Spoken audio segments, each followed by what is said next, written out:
So they built this system based on the structure of control. Okay? The 9 to 5 wasn't helping out the average family. That was them counting their dollars. They knew how much money they're going to make, how much money they're going to spend out, how much money they're going to kick out. Then now it's a 9 to 5. Their employees, they could do their payroll easier. If you didn't have a 9 to 5, you had a motherfucker that just showed up when they want to go to work.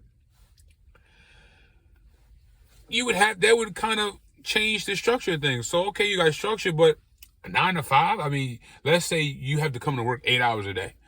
Could you imagine if McDonald's open 24 hours and they had a shift where you could just make your own schedule? These are times we're open, and these are times, these are times we have available, and then we have the people apply for these availabilities, and once these availabilities are full, then you would just have to take what was left. I get that. So if 9 to 5s are only time slots that were left, then you'd have to take those and be alternating, but just to say you got 9 to 5? Come on now. That was controlling. That was so the powers can control their income. How many 9 to 5s you have? Almost damn near every job is a 9 to 5. All of them is a 9 to 5. And if you're not doing 9 to 5s, you're waking up before 9 o'clock. So you're working 5 to 5. I was doing that. I was working like 12-hour days doing sanitation in Jessup. So, right, it has nothing to do about the working fast family. It has everything to do for the niggas can count their money. They know how much money they say. Okay, we got Bob, Harry, Mike, Ricky, Bobby. They're all working today from 9 to 5. They all make $15 an hour. They already know how much money they're going to spend per day. They know if they need to cut you. They can see how many days in advance. Okay, we go, all right, so we got 9 to 5, but because of COVID, things are slowing down. So we know how much our payroll has been for 3 months. So based on COVID, we've lost, 30% in sales. So we're going to have to let 3 people go. Okay, then what they're going to do? Look at production. Everybody's getting paid the same amount of money, right? Production-wise, now they see who's coming. That's when they start nitpicking. Who's been coming here on time? Who's doing the most amount of work? Who's doing the least, right? Attitude, surveys, reviews. That's when they get deep down into that, right? And so it's a trap. That's why people are out here following you. It's not like I hear some people saying, well, if you need to fear, I'm not here for that. I'm not here to put food on your table. I'm here to put food on mine. I'm not here to help you and your family, or your family help me out. You didn't put food on my table. You're trying to take food on my table. So why am I trying to help you put food on your table if it results in me having less? That's not what I'm here for. Now, if you were working with me and we were together making money, then that's something totally different. That's an alliance. It's called an ally. But you're an enemy because you're hindering my success. It's not you specifically, but it's people like you. And so okay, let me give you this analogy. So if you have an ant, you're not worried about one ant. You see one ant crawling across your table, okay, whatever. But if you see a couple hundred ants, you're like, okay, shit, there must be some, you can start looking for some candy, start looking on the ground. Did I drop something? Did I, wipe the tables? You know what I mean? Did I drop some, that's the situation here. 1 or 2 ants, who cares? But that's the whole ant theory that they have too, right? It's reverse psychology. But if you have 1,000 ants, then now you have an issue. So it's not you by yourself. It's the fact that there's 1,000 ants just like you with the same IQ or lack thereof, with lack of comprehension, that really believe they're doing something by just being behind me. Me turning to Dunkin' Donuts. That's an accomplishment. And so I'm supposed to really think you're a smart person because you think that following me into a Dunkin' Donuts is an accomplishment of you an achievement of the year award for putting on the blinker when I drive past. Like this is the mindset of the people that we're dealing with here, and it doesn't just happen in Maryland. It's global. I mean, these people use blinkers like they're getting paid water, like they're getting paid for them. I just don't. They never signal anything. I pull over, I laugh at them, and the blinking stops normally, right? So that means I'm able to control them. Right. So, like I said, these people are not bright, man, and they get mad when you say they're not bright, but I'm only going off what I see. So like I said, it goes back to the ant theory. If I see one ant, it's one ant. If I see one, and if I see 1,000, I'm like, well, we have a problem here. So don't tell me that I'm crazy when I see 1,000 ants doing the same thing. No, it's you. That's like 1,000 ants, just in a circle with nothing there. What are you doing, dumbass nigga? But if you see 1,000 ants in a circle because they're about to grab food or they're transporting, then there's a purpose behind it. There's no purpose behind me because you don't have one, because you're not going to do anything to me, because I'm not affected by you. If I can fight the ants in a circle trying to use me for food, then they've lost. And if I get away, then it's over. Yeah, you may put in effort, but it's all for naught. It's all in vain. And that's what my accomplishments are. My whole goal in life every day is for Satan and his movements and his people to be in vain. They will not be successful with me. All right, I stand on that firmly. No one will have any success when it comes to anything to me. I don't give a fuck about the whole homeless thing. Let me tell you something, guys. The Most High put me in this era because he knows where it's crazy to say it though, right?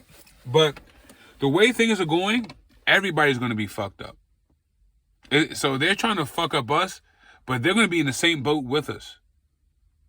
Look at the world. Look how they're not telling you guys. I read. People are committing suicide left and right. They're not going to talk about it though, because it makes them look bad. It makes Joe Biden look like he's not doing anything. You understand? They can't talk about how many suicides is coming in here because of the money and all this. They're not going to tell you. They can't tell you about that. It is not good. People are killing themselves. They're killing it. Let me tell you something. I posted a video, right? My next door neighbor, not my next door, up the street in Woodlawn, in Baltimore security. What did he do? He burnt his house. He set his house on fire, and he killed both his neighbors. Now, he was being targeted. We already confirmed that he was a TI as well. So, I said they're killing each other. Baltimore City is a murder every damn day. Baltimore City, someone's getting shot at least. If they're not dying, they're getting shot every day in Baltimore City. So, there's no reason why you can follow me around when Baltimore City, I can look on they got a hood page on Baltimore City that got hood news that I follow. Because they're not going to tell you. They're not, let me say something, bro. The news would be talking about it every damn day. Niggas are getting shot in Baltimore every day. And right around where I live at. I mean, not really, where I live at, like Emerson Avenue, west side of Baltimore, east side. Not where I live at specifically. I don't live in the ghetto. What I'm saying is, live in Baltimore. I live in the 21229 area.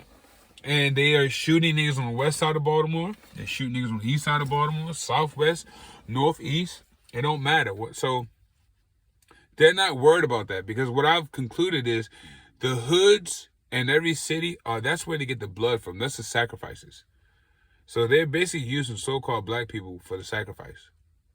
They're using niggas as society. White people too, in Utahs and opioids and, but the so-called black-on black crime are low-key sacrifices. That's why, let me tell you something, guys. They know I'm sitting here right now, but they know it's a dead end. Right? Which means what? They know who is killing your friends. They know who killed your friend, who killed your mother. When we homicide. Bro, they don't need a ransom. They don't need to look for anybody. They knew where El Chapo was. Okay? That's the one thing that has opened my eyes to a lot of things. And that's why I cannot be fooled with a lot. It's because I know that they know everything. And if they don't know everything, they know enough to where what they're saying that they don't know is a lie. So they can't tell me that, El Chapo's in hiding, he escaped the jail. Come on now. You were watching that man escape the jail.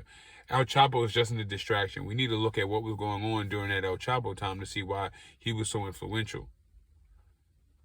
Why was it necessary to you know what I mean? They knew he escaped. Just like they knew who murdered your cousin from 20 years on all those unsolved mysteries. Shut up. It's no unsolved mystery. It's called, it was a hit, it was a Masonic sacrifice, or they let the nigga get away. That's the only time people die and you don't hear about them. Unless it's a ritual and they're going to throw a nigga in jail. Like George Floyd, Michael Brown, Trayvon Martin, Emmett Till. Those were rituals. Those were psyops. Slavery never existed, right?